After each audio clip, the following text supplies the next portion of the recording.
Assalamualaikum guys. Hari ini saya masih berada dekat majlis berbuka puasa bersama pihak Enforce, yang mana ini adalah satu lagi motor yang dilancarkan oleh Enforce. Yang ini model daripada KTNS, iaitu TT150 Classic. Okey, so kalau kita tengok reka bentuk dia sangat-sangat menarik sebab motor ni dia adalah konsep scrambler 150C, dan kalau kita tengok proportion dia nampak mahal guys, nampak mahal.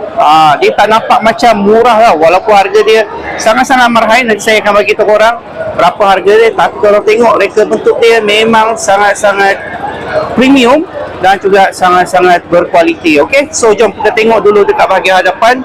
Dekat bahagian atas ni dia menggunakan side mirror yang bulat, dan juga ini handlebar dia.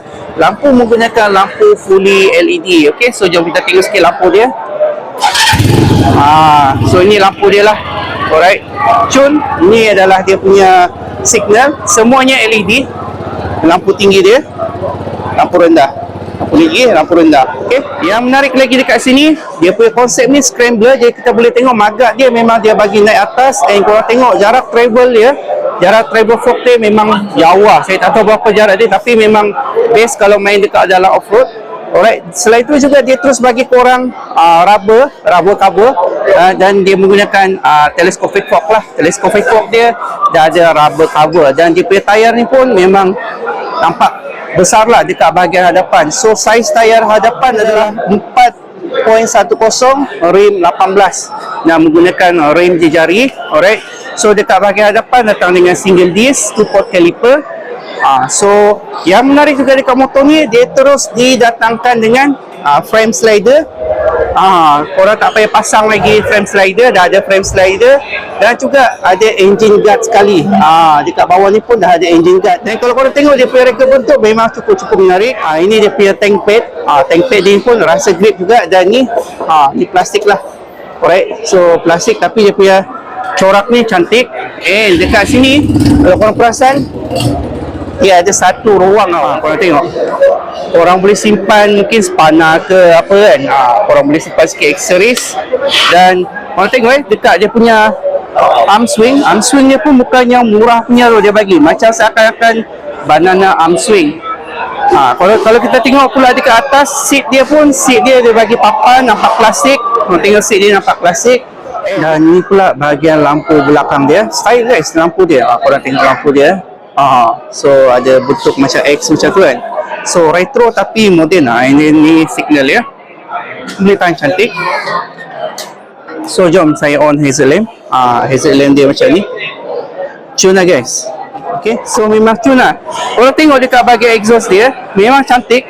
Sampaikan saya rasa kalau korang beli motor ni, saya dah tahu korang perlu custom ke tak, sebab motor ni datang dengan full accessories yang actually korang tak payah custom pun. Korang naik saja terus pakai, tak payah fikir-fikir pasal nak custom motor ini. Okey, si motor ni 150cc, berkapasiti 150cc, single wet cam, fuel injection, air cool saja, supaya kita boleh nampak sirip-sirip macam ni, yang mampu menghasilkan kuasa sekitar 10.4 horsepower dan juga 11 Nm of torque. Jadi torque dia lagi tinggi ataupun pickup dia lagi tinggi daripada horsepower. Sebab apa? Sebab motor-motor scrambler ataupun motor-motor off-road dia memang lebih pentingkan torque daripada power. Dari segi sistem kunci, dia menggunakan kunci yang biasa, yang manual saja, dan meter dia menggunakan LCD screen display. Kejap okey, so ini meter dia. Biasa sajalah, dan complete dia punya information. Dan dia menggunakan handlebar yang macam ni. Handlebar dia ni agak tinggi juga, tapi dia agak macam leper saja begini. Alright, kapasiti tangki dia pula adalah 11 liter. So ini dia punya tank cap lah. Alright, so dari segi dia punya seat height ni saya rasa memang cukup tinggi lah. Sebab dia ala-ala scrambler kan. Dia punya rim depan pun menggunakan rim 18, jadi memang tinggi lah. So dari segi dia punya seat height dia adalah 840 mm. So macam saya ketinggian 168, bila saya duduk atas motor ni memang kaki saya kedua-dua memang menjengkit lah macam ni kan. So ini adalah posisi korang, memang badan korang automatik akan menegak sebab dia punya seat height ni tinggi. Kemudian dia punya handle pun dia menggunakan handlebar. Macam ni lah kedudukan korang. Okay, so kalau korang naik kaki korang macam ni lah. So dia memang agak tinggi lah. Dan kalau korang bawa motor ni untuk jalan bandar pun sedap. Kalau korang nak main off-road yang ringan-ringan, nak ke berat sikit pun boleh sebab dia dah bagi korang telescopic fog, ground clearance dia pun cantik, and then dia punya fog pun memang kita boleh nampak lah.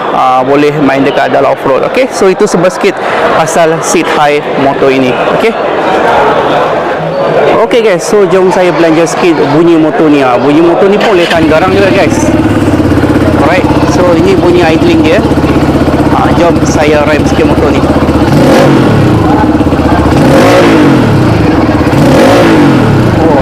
Memang padu lah. Saya memang tak tarik habis lagi sebab bunyi dia memang padu gila lah guys. Walaupun dia cuma motor 150cc guys. Ini tak payah nak ganti exhaust open dah. Dah boleh pakai dah yang standard yang macam ni guys. Okay, siapa yang suka main motor-motor scrambler, motor-motor off-road, saya rasa korang boleh ambil motor ni lah. Okay, so nama motor ni adalah KTNS TT 150 Classic. Ni datangkan dengan 3 warna lah. Okay, so yang saya review ni warna hitam, memang cantik gila. So warna hitam dia macam ni dan dipadankan dengan seat warna brown. Yang kedua kita ada warna brown. So warna brown ni pun unik. Bukan saja dia punya body dia warna brown, seat dia warna brown, rim dia pun warna brown. Nampak? Warna brown. Nak kata emas bukan, dia memang warna brown macam tu. Beza dengan warna hitam. Warna hitam semua hitam, tapi warna grey, body saja grey, seat dia warna coklat, tapi rim dia warna hitam. So bezalah untuk ketiga-tiga warna ni. Yang ni paling unik lah sebab yang ni nampak eksklusif sikit. Rim dia ni yang buat nampak lebih eksklusif. Dan yang paling penting, harga motor ni mesti korang tak percaya guys. Harga motor ni cuma RM6,888. Bawah RM7,000 korang dapat sebuah motor scrambler yang korang kata premium dan juga cantik, tapi dengan harga yang cukup mampu milik. Jadi apa pendapat korang pasal motor ini? Cuba korang komen dekat bawah.